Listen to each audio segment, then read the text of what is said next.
হে বৈষ্ণব ঠাকুর দয়ার সাগর, হে দাসে করুণা করি।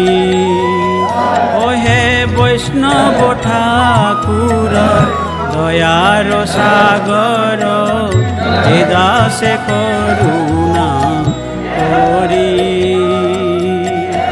দিয়া পদ ছায়া শোধ হে আমায়, দিয়া পদ ছায়া শোধ হে আমায়, তোমার চরণ ধরি। ও হে বৈষ্ণব ঠাকুর দয়ার সাগর, হে দাসে করুণা করি।